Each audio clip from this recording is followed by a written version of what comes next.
Okay, so the first thing you'll need to do is make sure the router is in default configuration.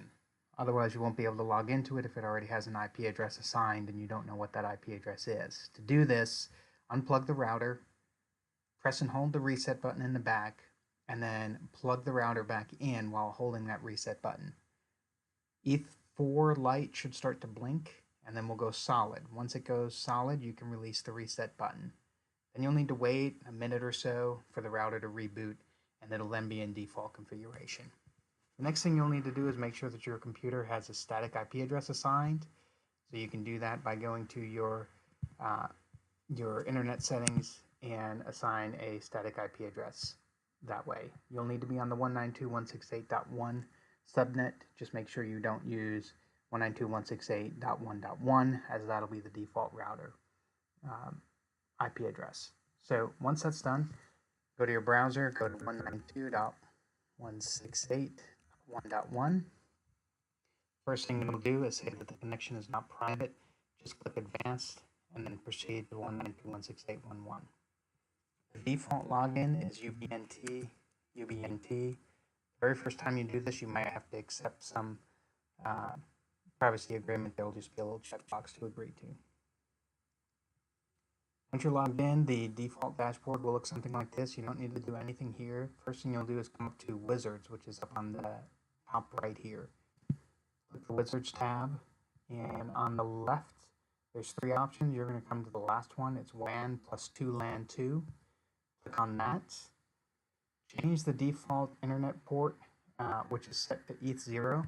You want to change that to ETH5. That's the fiber channel. We're not going to use that. And this is just a convenient and easy way to make it so that ETH0, 1, 2, 3, and 4 are all defaulted onto the LAN port. Make sure that one LAN that this is checked, that should be checked by default, but make sure that that just says that all these ports will share the same LAN.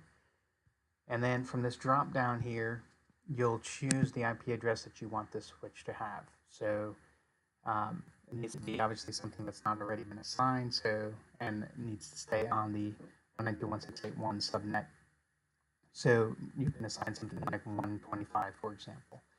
The other big thing is make sure that the enabled DHCP server is turned off. That's being handled by the router, so uncheck that box. And hit apply changes, and reboot.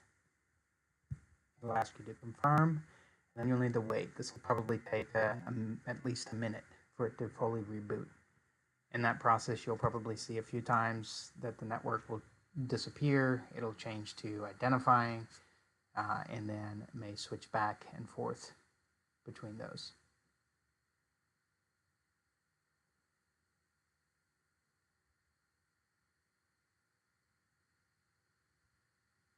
It may try to log itself back in. I haven't found that that works all too often, but particularly too because we've changed the IP address of the router. So open a new tab and try to navigate to 192.168.1.125. That's what I set this one to.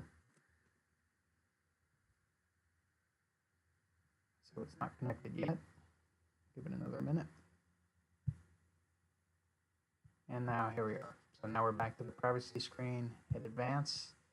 Proceed to 192.168.1.125.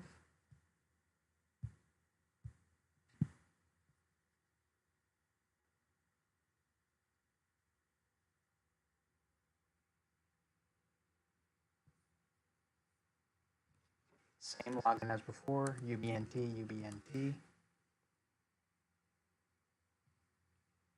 And then to confirm, you can come down to your switch 0 interface and you'll see that its IP address is 192.168.1.125, and I am connected currently to ETH0, as indicated by the status here. If you needed to turn on PoE on any of these for any reason, you can click Actions, go to PoE, and they're all default off, but you can change that to 24 volt here if you need it. That's pretty much it.